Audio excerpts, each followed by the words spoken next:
হলেই তো জাস্ট একটা নস্টালজিয়ার পতাকা বহনকারী দল থেকে একটা সাম্প্রতিক দল, সমসাময়িক দল হয়ে ওঠে একটা গান বাজনার দল। মানে এই জিনিসটাকে আমি এর আগেও বলেছি, হয়তো তোমাদেরই বলেছি, যে শুধু নস্টালজিয়া উদ্রেক করবার জন্য ফসিলস নয়, ফসিলস সবসময় সমসাময়িক, এবং সেটাকে আরো সমসাময়িক বানিয়ে দিচ্ছে এখনকার এমন এমন প্রজন্ম যাদের আমরা আশাই করিনি যে একেবারে 5 বছরের বাচ্চাও গাইবে ফসিলসের গান, আশা করিনি। কিন্তু আজকে সেই সব বাচ্চাও তারা আমার সঙ্গে পারফর্ম করছে। আমি যখন সারেগামাপায় বিচারকের ভূমিকায় আছি তখন সেখানে দেখছি বাচ্চা বাচ্চা ছেলেমেয়েরা গাইছে, প্লাস একেবারে খুদেরাও এসে গান গাইছে, উইচ ইজ গ্রেট।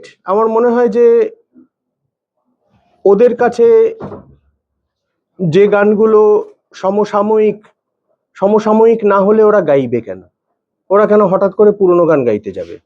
সো এই আমাদের পুরোনো গানও ওদের কাছে সমসাময়িক। আবার আমরা এখনকার জেনারেশনের জন্য তাদের কথা মাথায় রেখে, তাদের সাউন্ডটা মাথায় রেখে নিজেদের যে সাউন্ড ক্রিয়েট করছি সেটাও পুরনোপন্থী নয়। এবং এইটা কি একটা কনসিয়াস ডিসিশন? আমার মনে হয় না। এটা একটা সাংগীতিক ওয়ে অফ এক্সপ্রেশন যেটা খুব ন্যাচারালি আসছে। আমরা যদি এরকম ভাবতাম না আমাদের সমসাময়িক হতেই হবে, এরকম ভাবে পুরোটাই কৃত্রিম হয়ে যেত।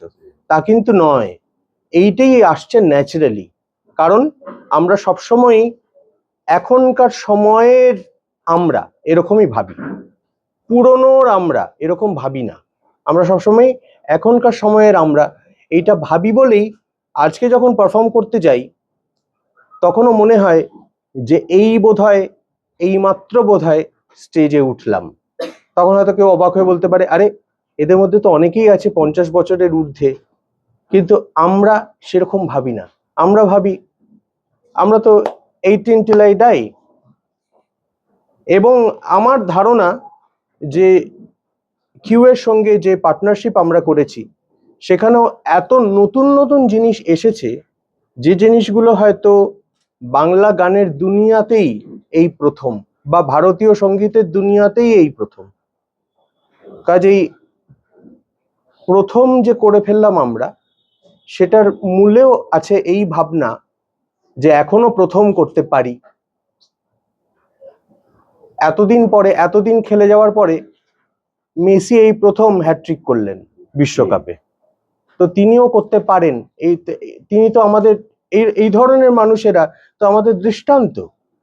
হ্যাঁ, যাদের কাছে বয়সটা কোনো ফ্যাক্টর নয়, যারা এই বয়সেও এমন কিছু একটা করে ফেলেন যে করাটা মনে হয় আরে এটা তো আগে হয়নি,